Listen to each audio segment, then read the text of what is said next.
First thing you mentioned is effort. So what do you see? Take us through what you have here video-wise.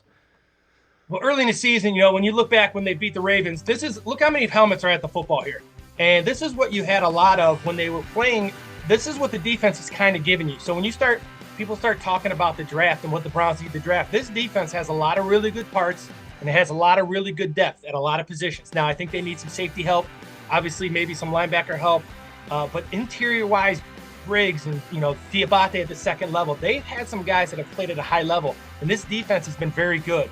What you want to see is maximum effort, and effort's just not about playing hard. Effort is attention to detail. Do you get lined up? Do you go in when you're supposed to go in?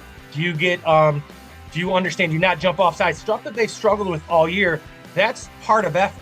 Effort is paying attention to detail and doing the little things for your teammates, and that's something they haven't done very well this year. However, I have said it a bunch, and you and I have both talked about it a bunch. This defense has played hard, and this defense has played at a much better record than they have. It's been the offense and special teams, but I'd like to see this defense maybe create some short fields and create some short fields for whoever's at quarterback. Maybe the Browns can steal one. Yeah, the other thing that I saw somewhere, they've already played more snaps this year than they had all of last year, being the defense. They've been on the field so much because the offense has struggled to get first downs, has struggled to convert. And that takes a toll. And quite frankly, they're trying to make plays that aren't there sometimes. Well, you just said it best. So what you do is you press, right? So you're a defense and you have to play perfect. You got to create turnovers. You got to create long yard situations. You got to create short fields for the offense. You got to do, and when you don't, and that's why everybody says the defense wasn't as good as last year. Well, the offense is really not what's good as last year, and the special teams are not as good. And that the game of football is very complementary. It always is, regardless of how good one player is, how good one of the three phases are. If one or two of the phases is very poor, it has a direct effect on the other two phases. And that's what's happened. The Browns defense with a solid offense, not a great offense, with a solid offense, is still elite with a lot of elite guys and a lot of elite guys that'll be back next year. Yeah, I'm with you. And you know what? There's some young guys that are that you like what you saw. Diabate and Mike Hall. We haven't seen enough of him, but what we've seen of him, he looks stronger. He looks like he can hold up, which was one of the questions because he's a little undersized. It's a 21-year-old kid. So there are some young developing pieces. Isaiah McGuire, Alex Wright got hurt. There's young developing pieces on defense. I'm with you. The offense needs an injection of some talent.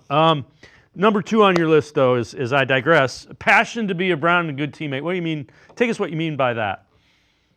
Well, if you take a look here, right here is I want you to take a look at when this play is made, this fumble is made. This is last year against the Jets. Watch how many helmets are there, and then watch the celebration. They're not doing where like they're getting in where a lot of people have had issues with how they celebrate and things like this. This is genuine passion for your teammates. This is genuine passion for a turnover that you got against the Jets. And you can see this is something you have not seen from game 1 this year. This idea of being proud, whatever your role is, starting your role. If you play just special teams, if you're a third down pass rusher, if you come in as the 4th receiver and you only get 8 snaps, it's playing the best you can. Whatever your role is, you start in your role. You don't have a lot of that this year. You haven't had it from the start. When you go back and you look at 23, it's hard to imagine when you watch from game 1, and I've watched them all last couple of years, the amount of energy and passion and want to that this team played with last year is something you haven't seen this year. And they're going to have to address that with how they practice, how they work out, how they hold people accountable, making people practice, things like that, things that kind of create toughness and attitude. Those are the things that get investment from players. And when you invest, right, that's when you're good because you've put a lot into it and you want to be good. Yeah, and the other thing is, when you have a season where you expect it to be as good as the Browns, and you quite frankly are polar opposite, you expect it to be a playoff team contending for a Super Bowl, you're contending for the first pick in the draft, you have to examine everything. You have to examine training camp, how you practice, how physical your practices are. Everything has to be evaluated and potentially changed. Well, the first thing I've told a number of people over the last couple of weeks, the first thing that need to be addressed is how the Browns practice, their lifting, their eating, everything they do, because they have way too many injuries. And It doesn't mean anybody has to be fired or moved on or anything like that. It just means that you have to, like you said, look at what you're doing. The Browns have way too many soft tissue injuries. That's all acclimation to me. When you watch, I got an opportunity. When you watch the Steelers camp versus a Browns camp, it's a lot different. There's a lot more physicality. There's a lot more live. I understand these guys make a lot of money and you want to keep them healthy, but there's a fine line. Football's a physical, violent sport, and you have to play like that. Now, you don't have to play like that all the time, and you don't have to have 5-hour practices and things like that. But there comes a time, I believe, and it's come from my father, you have to hit every day. It doesn't mean you have to go to the ground, but you got to pop each other every day. You've got to get used to doing that at a high level speed. And it's hard to tell people, but when you're, I've been a part of football my whole life. And, over the last couple of years, I've gotten the opportunity to be down there watching practice, like right next to these guys. These are big humans, and they need to practice fast because these big guys are running into each other, and you're getting too many injuries, and they don't seem ready to play. And for me, that's all how you prepare in the offseason and how you prepare in camp. All right, third thing to keep an eye out on is evaluating guys. Take us through that. Well, you take a look here. So you got a lot of guys. So this is Obo, right? You have Obo Okoronkwo, who didn't have a lot of success this year. This is my favorite play from Diabate this year, where he fills the gap and makes a great play on Henry.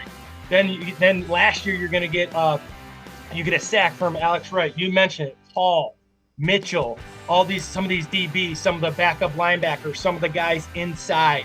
You got Alex Wright, like you said earlier. Like we've talked about a lot of these guys. A lot of these defensive guys.